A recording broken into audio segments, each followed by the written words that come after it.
আমি শ্রেয়া। আজকে আমি তোমাদের সাথে একটা নতুন টপিক নিয়ে আলোচনা করব। সামনে আমার বেবির ডেলিভারি, তো আমি আমার হসপিটাল ব্যাগে কি কি নিয়েছি সেই বিষয়ে তোমাদের সাথে আজকে আমি সবকিছু শেয়ার করব। তো আমরা এখন সবাই ছোট ছোট ফ্যামিলিতে থাকি এবং অনেকে বাইরেও থাকি, সুতরাং সেইগুলো সমস্ত আমাদেরকে আগে থেকে একটা মেন্টালি একটা প্রিপারেশন নিতে হয়।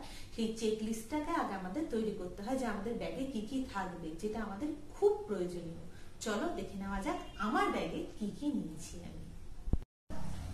আমাদের হসপিটাল ব্যাগে প্রথমেই যে জিনিসগুলো রাখতে হবে সেটা হচ্ছে ডাক্তারের প্রেসক্রিপশন, রিপোর্ট এবং অবশ্যই একটা ছোট্ট ডায়েরি, যার মধ্যে আপনার প্রয়োজনীয় নাম্বারগুলো নোট করা থাকবে। বাই চান্স যদি মোবাইল কাজ না করে তখন আমরা সেখান থেকে নাম্বারগুলো নিয়ে নিতে পারবো। এবার মোবাইলের কথা যখন বলছি, আমাদের সঙ্গে সবসময় একটা মোবাইল, একটা চার্জার এবং একটা পাওয়ার ব্যাংক রাখা দরকার।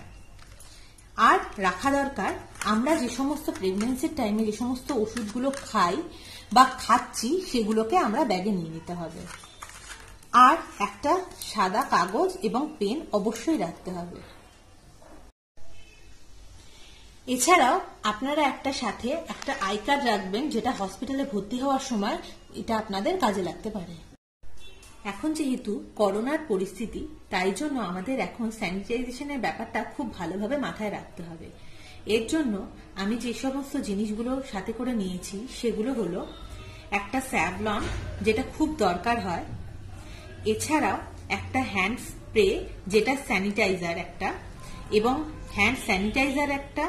এছাড়াও রয়েছে আমার সাথে একটা হ্যান্ড ওয়াশ এবং অবশ্যই একটা মাস্ক আমি নিয়েছি, কারণ হসপিটালে যাওয়া আসা এবং সেখানে পড়ার জন্য। এছাড়াও আমি আর কিছু মাস্কও নিয়ে রেখেছি সাথে, এবং নিয়েছি একটা শাওয়ার ক্যাপ এবং কিছু পলিথিন, যেটা ছোটখাটো কিছু জিনিসপত্র, নোংরা জিনিসপত্র ফেলার জন্য আমাদের দরকার হয়। হসপিটাল ব্যাগে বেবিদের যে সমস্ত জিনিসগুলো লাগবে সেগুলো আমি এবার বলছি। এর মধ্যে প্রথমেই আসে একটা টাওয়াল, যে টাওয়ালটা প্রথমেই বেবিকে কভার করে ওরা কোলে দেওয়ার জন্য নিয়ে আসে।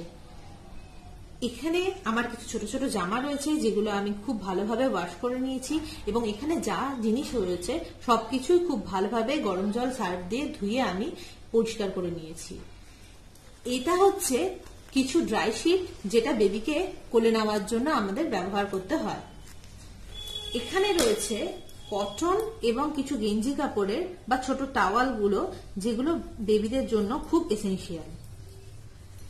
আর এখানে হ্যান্ডমেড কিছু কাঁথা রয়েছে, যেগুলো আমাদের বাঙালিদের অতি প্রয়োজনীয় একটা জিনিস, যেগুলো হচ্ছে সাধারণত পুরনো কাপড় দিয়ে এটা তৈরি করা হয়ে থাকে। এখানে রয়েছে কিছু কটন কাপড়, যেটা বেবিকে কভার করার জন্য এবং কোলে নেওয়ার সময় ব্যবহার করা হয়। এখানে কিছু ছোট ছোট টুপি নিয়ে নিয়েছি, কারণ অনেক সময় বাচ্চাদের ঠান্ডা লাগে বলে ওরা ক্যাপ, হসপিটাল থেকে ক্যাপ এগুলো ব্যবহার করে থাকে। এখানে আমি ছোট ছোট কিছু মিটেন বুটিস কিছু বানিয়ে নিয়েছি। এটা কেনা এবং এগুলো আমি নিজে হাতে বানিয়েছি। কারণ হচ্ছে অনেক সময় ছোট বেবিদের নখগুলো বড় হওয়ার জন্য এরা অনেক সময় আঁচড় দিয়ে ফেলে নিজেকে, তাই জন্য মিটেন আমি কিছু তৈরি করে নিয়েছি নিজে। আর রয়েছে কিছু এইরকম টিস্যু, যেগুলো ওয়েট টিস্যু, যেগুলো বেবির জন্য খুব এসেনশিয়াল। অনেক সময় পরিষ্কার করাতে এগুলো দরকার হয়। আর অনেক সময় অনেক বেবির ক্ষেত্রে এই বোতলগুলো খুব কাজে লাগে, তাই জন্য আমি একটা কিনে রেখেছি। এটা অবশ্য কাঁচের, এটা পরিষ্কার করতেও সুবিধা হবে, তাই জন্য আমি এটা নিয়েছি। এবার হসপিটাল ব্যাগের আরো কিছু এসেনশিয়াল জিনিস আছে, সেগুলো সম্পর্কে আমি আপনাদের সাথে আলোচনা করছি। এগুলো হচ্ছে মায়ের জন্যই বেশি দরকার হয়। এর মধ্যে রয়েছে বাথরুমের জন্য একটা আমি ফেস টাওয়াল এবং একটা গামছা নিয়ে নিয়েছি, কারণ গামছা শুকাতে খুব সুবিধা হয়, তাই জন্য আমি এখানে একটা গামছা এবং একটা ফেস টাওয়াল রেখে দিয়েছি। এছাড়া আমি নিয়েছি, এখানে হচ্ছে মেটারনিটি টাইমের জন্য কিছু ড্রেস পাওয়া যায়, বা আপনারা মানে সহজে যেটা পাবেন সেটা হচ্ছে নাইটি বা ম্যাক্সি, প্রচলিত কথায় যেটাকে বলা হয়। এটা কমফোর্টেবল হয় খুব। এখানে আমি একটা ওড়না নিয়ে নিয়েছি, কারণ অনেক সময় ব্যবহারের জন্য লাগে।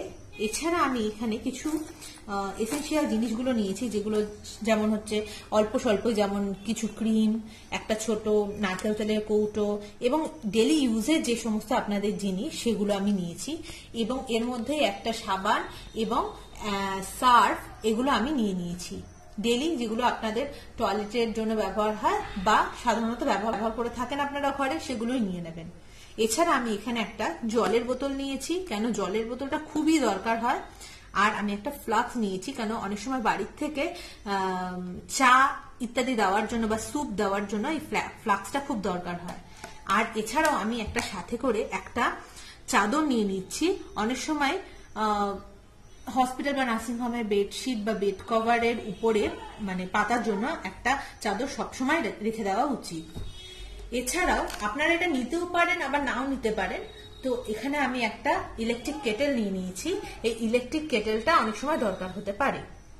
আর এখানে আমি একটা চামচ, গ্লাস এবং বাটি নিয়েছি, কারণ খাওয়ার সময় কোনো কিছু সকালবেলা যদি আপনার চা বা কোনো কিছু খেতে হয় তাহলে, এবং বাটিটা কোনো কিছু খাওয়ারের জন্যই আমি এগুলো সমস্ত একটা সাথে করে নিয়ে যাচ্ছি। আর এখানে আমি একটা মেরি টাইপের বিস্কুট নিয়েছি, কারণ এটা হচ্ছে হজমে প্রবলেম হয় না। এবং একটা ছোট্ট কৌটো নিয়ে নিয়েছি, যাতে মানে খাবারগুলোকে আমি ঠিকঠাক ভাবে রাখতে পারি। তো আপনারা আপনাদের পছন্দ মতন ছোটখাটো কিছু স্ন্যাক্স আপনারা আপনাদের কাছে রেখে দিতে পারেন। আমি মোটামুটি এই সমস্ত জিনিসপত্রগুলোই আমার হসপিটাল ব্যাগে রেখেছি। আপনারা চাইলে এর মধ্যে থেকে কিছু জিনিস বাদও দিতে পারেন, আবার প্রয়োজন মতন কিছু জিনিস অ্যাডও করতে পারেন। তো আমার এই ভিডিওটা যদি আপনাদের ভালো লেগে থাকে তাহলে আমার চ্যানেলটাকে অবশ্যই সাবস্ক্রাইব করবেন এবং লাইক এবং শেয়ার করবেন।